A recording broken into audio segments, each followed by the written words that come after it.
Are you down for this? If you're in the mood, we can take it to the moon. Just like a movie scene, table for two. No need to be fake, I want you. Halo Sobat Bidan, perkenalkan saya Apri Yuwanita Eka Hargina, mahasiswi Sarjana Kebidanan Universitas Muhammadiyah Purwakarta. Kali ini saya akan menampilkan video edukasi tentang tanda bahaya pada ibu nifas. Selamat menyaksikan. Halo, selamat sore. Assalamualaikum warahmatullahi wabarakatuh. Waalaikumsalam warahmatullahi wabarakatuh. Dengan Ibu Namiatun, nggih? Oke.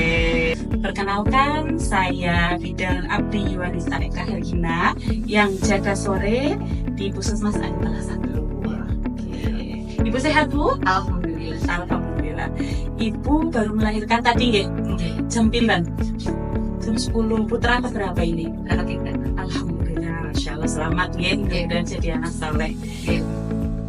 Ibu, jadi tujuan di sini saya akan melakukan komunikasi, informasi dan edukasi tentang tanda bahaya ibu nifas. Ya, ini di buku KIA halaman 29 ya, Ibu ya. Nah, bisa dipirsani nanti. Oke. Kira-kira Ibu bersedia saya berikan KIE ibu nifas tentang tanda bahayanya? Bisa dia. Oke, terima kasih Ibu. Sebelumnya Ibu pernah mengetahui tentang tanda bahaya ibu nifas? Tahu. Oke, bisa disebutkan bulannya Pertama tuh? eklamasi atau kejang, pendarahan dan infeksi. Oke, ya betul sekali. Itu adalah 3 dari beberapa tanda bahaya pada ibu nifas. Nah, akan saya kupas Ibu masing-masing dari tanda bahaya itu. Biar apa tujuannya? Untuk agar ibu mengetahui salah satu bahaya. Kalau misal aku nanti mengalami tanda bahaya satu di antara apa yang sudah saya sampaikan, berarti saya mengalami kegawatan. Jadi saya harus datang ke puskesmas kembali atau ngobrol kepada bidannya. Itu Ibu, kali mudah-mudahan nggak terjadi gitu. Oke. Ya, betul sekali. Tadi Ibu menyebut tentang perdarahan. Perdarahan itu bukan habis mengeluarkan darah ya kalau dilahirkan. Nah, kadang ada sisa dari plasenta atau sisa dari ani-ani. Nah, itu membuat perdarahan. Yang bagus itu perdarahannya nggak berlebih. Tapi kalau misal dalam 1 jam Ibu sampai ganti pembalut tiap jam, berarti perdarahannya itu lebih dari 500 cc. Jadi perdarahan yang aman setelah melahirkan itu kira-kira 500 sampai 600. Kalau lebih dari 500 berarti ibu mengalami perdarahan. Ya, bisa jadi dari sisa plasenta. Makanya ibu mengalami sor-soran, kadang lemes gitu, mulus mulu atau kadang tidak mulus ya. Ibu harus nanti kan ini diperiksa kalau belum pulang. Nah, nanti kalau udah di rumah sampai nanti 40 hari ibu di rumah mengalami gejala seperti itu, segera periksa kembali ke puskesmas atau laboratorium dan desa.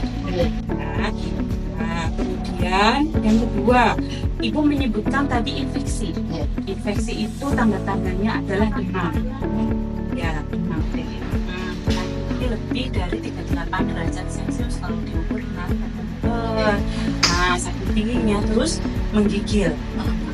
Nah, dalam 3 hari pertama kalau terjadi demam berarti merupakan tanda infeksi. Nah, kemudian ibu kadang mengeluh perutnya sakit atau selang panas, kayak sepel. Kemudian payudaranya agak bengkak, sakit, kemudian itu jahit tadi. Kadang di bekas jahitannya ada nyeri. Nah, itu bisa jadi faktor yang memicu terjadinya infeksi. Nah, akhirnya tubuh itu mengeluarkan respon dan keluarnya kotoran. Kan tadi saya bahas tentang perdarahan, darah itu yang abnormal. Nah, ini kalau misalnya setelah nifas itu namanya lorea. Kalau kotorannya berubah menjadi berwarna tidak berasanya dihirup itu bau sekali. Kalau bahayanya, berbau, itu tandanya ada gejala infeksi. Ibu harus segera lakukan gitu. Pas kontrol hari ketiga besok ke puskesmas disampaikan. Oh, gitu. Kemudian tadi ibu menyebut tentang eklamsia, betul sekali ya. Eklamsia artinya kilat. Kilat itu bisa terjadi kejang. Nah, tanda-tanda itu menyerang pada ibu yang mengalami hipertensi. Ibu tensinya normal ya? Normal, alhamdulillah. Hanya sebatas pengetahuan saja. Kalau tekanan darahnya lebih dari 140/90, nah itu sudah mulai waspada. Kemudian dicek urin, protein urinnya masih positif. Waktu kehamilan tua kemarin, hamil yang sebelum ini pas lagi hamil kan dicek urin ya. Proteinnya negatif ya ibu ya. Nah, itu kalau yang eklamsi yang proteinnya positif. Kemudian sakit kepala hebat. Sakit kepala hebat sampai pandangan matanya kabur. Nah, kemudian nyeri perut bagian atas menjalar sampai ke tulang rusuk sisi kanan. Sisi kanan bisa. Kemudian ada mual dan muntah sampai ke sesak nafas. Terus pipisnya atau buang air kecilnya sedikit berkurang atau oliguri ya, gampangannya pokoknya pipisnya jarang. Ada tanda-tanda seperti itu, berarti ibu mengalami preeklamsia masa nifas. Jadi harus apa bu? Segera kontrol ke puskesmas. Selanjutnya ada pembekatan pada payudara. Tadi ibu sudah latihan susu ya, sudah latihan susu sedikit demi sedikit, sudah inisiasi menyusu dini. Namun nanti pada hari ketiga biasanya kan sudah misi, bengkak. Nah, pembengkakan itu terjadi karena dedek masih belum kuat nyusunya. Apa yang harus dilakukan? Sudah ada di buku KIA halaman 30. Pastikan posisi dan pelekatan susunya yang benar. Kepala dan badan dalam posisi lurus seperti yang tadi saya sudah ajarkan ya.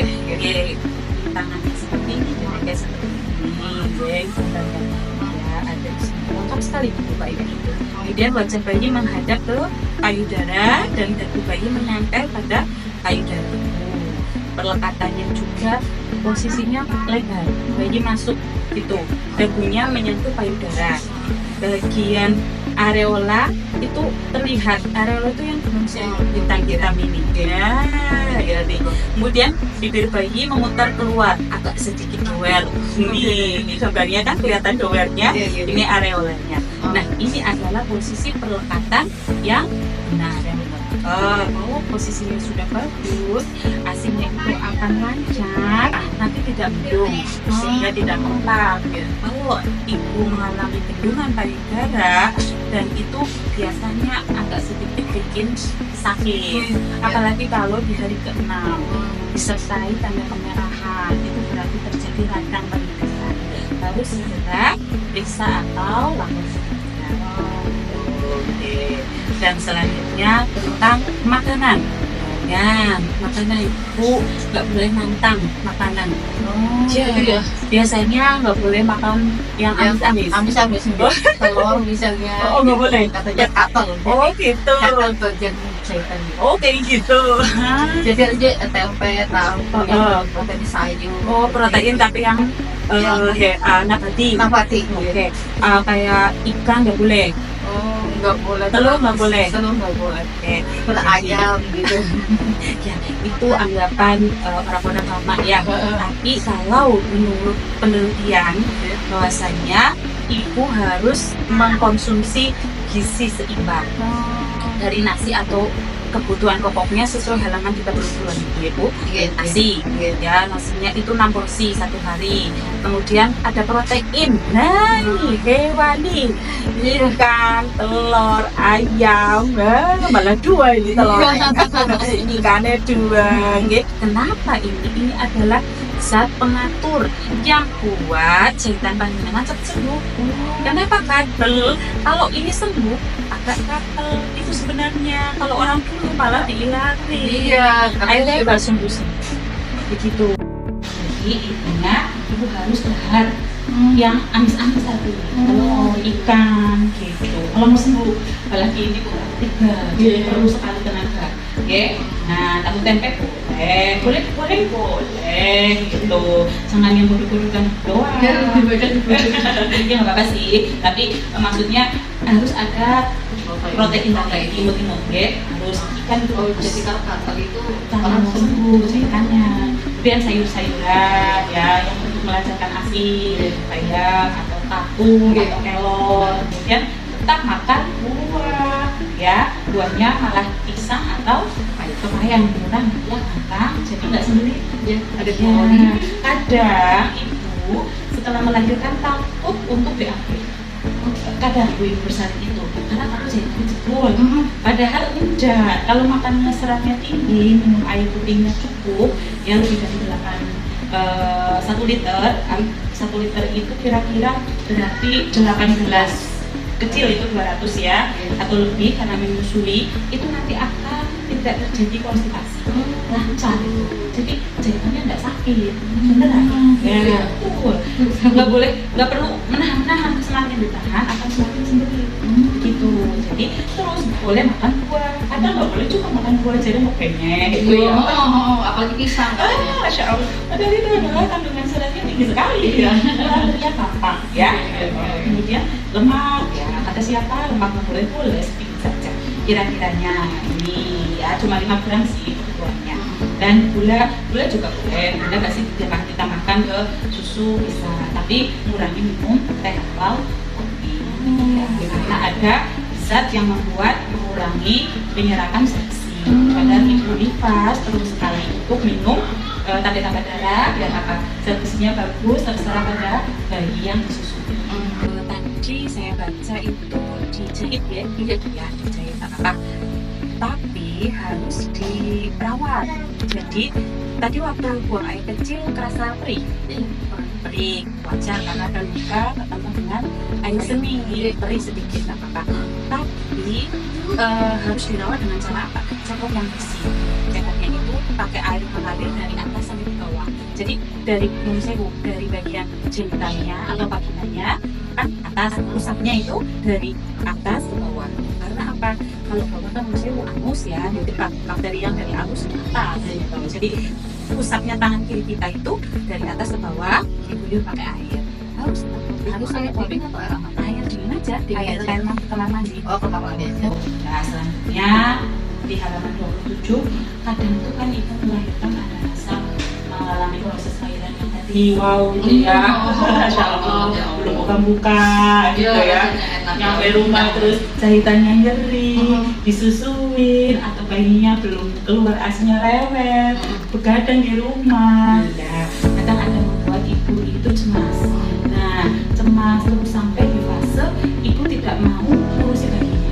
Ada, itu namanya baby blues. Jadi menarik diri, membenci dengan kehadiran bayi, terus nggak mau ketemu orang, marah-marah, nggak mau mandi, nggak mau membersihin lukanya tadi atau cekok pun nggak mau, makan juga nggak mau.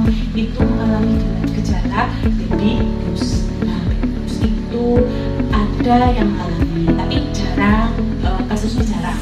Nah, bisa diatasi dengan apa? Kerjasama yang bagus antara ibu dengan suami atau ada keluarga yang bantu gitu. Kayak tadi menyusui, kalau belum dibantu ada menyusui, masalah misal cuci bajunya dedek, suami yang pokoknya kerjasama yang bagus, saling bantu. Tapi ibu harus mengkomunikasikan, saya minta jangan mendem, gitu ya, jangan mendem, kemudian alihkan ibu happy.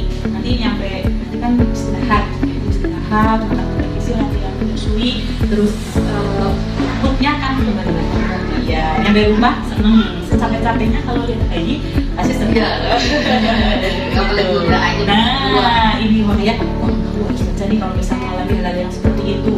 Kadang sensitif, tiba-tiba menangis tanpa sebab, udah tersinggung. Nah, kemudian kalau berlarut-larut sampai 4 minggu atau minimal 2 minggu, jadi 2 minggu lagi sampai 4 minggu, ibu berarti mengalami depresi pasca melahirkan. Nah, itu harus diatasi dengan apa? Nanti nanti akan merawat bagian jiwa ya, mudah-mudahan sih tidak. Oke. Nah, pokoknya hal-hal yang tadi tidak terduga tapi bisa terjadi, itu harus mengatasinya, menghindarinya. Ada masalah kasihkan, oke? Tetap makan yang bergizi, terus kontrol, terus abaikan hal-hal yang tidak, misalnya ada yang misal bayi, tapi kok ngomongnya yang nggak berkenan, ya dimaklumi, gitu, jangan dibuat dimasukin ke hati. Ulangnya tuh, tadi hal-hal yang saya sampaikan tentang KIE, tanda bahaya ibu nifas, sesuai dengan buku KIA yang panjenengan punya, oke? Nanti bisa dibaca di rumah. Dari hal-hal yang saya sampaikan tadi, kira-kira ada yang ingin didiskusikan? Ya ada kuliah kan, kalau saya nanti pulang itu kan kalau pas lagi di ABG sebaiknya itu saya pilih atau coba ya. Oke. itu sangat penting ya. Berarti takut cerita dari sekolah ya? Iya, takutnya pernah kejadian lepas. Oh gitu. Jadi ya. Sebenarnya Itu gimana kalau lepas itu? oh iya, yang lepasnya ada benang yang lepas itu, Iya. itu terjadi biasanya seminggu ya. Iya. Itu bukan lepas, tapi simpulnya yang copot. Jadi dijahit, ada simpul dari benang untuk mengikat ikatan atau jahitan di bagian dari ya, tandanya kalau menyatu ya itu lepas gitu. Sisa celana atau pas sewu cepuk buang air kecil kok ini ada kayak benang gitu ya, nyatutnya itu ya nggak panjang, paling potongan-potongan itu simpul. Bukan lepas. Itu bukan lepas. Ya, itu akan muncul ketika sudah jadi. Kalau belum jadi nggak akan lepas. Dari yang tadi saya sampaikan, itu kan harus makan pisang, pepaya. Nah, itu untuk membuat lancar, jadi mengurangi konstipasi, nggak sembelit, diaturnya lancar, begitu. Nanti kalau makan itu, makan sayur, terus lanjutnya kalau pengen buang, mulus, coba aja nggak apa-apa, nggak akan lepas itu. Maksudnya nggak akan sobek gitu enggak. Nah, yang tadi saya sampaikan kalau misalnya ada yang lepas itu adalah simpul. Jadi bukan jahitan dia copot. Gitu. Kan besok pas 3 hari kan dengan kontrol. Nah, itu kami cek jahitannya. Dia apa belum? Gitu. Ya, sampai di sini bisa diterima. Jadi makasih banget ini masukannya. Mudah-mudahan ibu apa yang sampaikan menjadi manfaat, kemudian ibu menjadi ibu yang kuat, sehat, putra-putranya juga sehat. Amin. Ya, demikian KIE dari saya selaku penjaga pada sore hari ini. Terima kasih. Sehat selalu. Makasih juga masukannya. Assalamualaikum. Waalaikumsalam.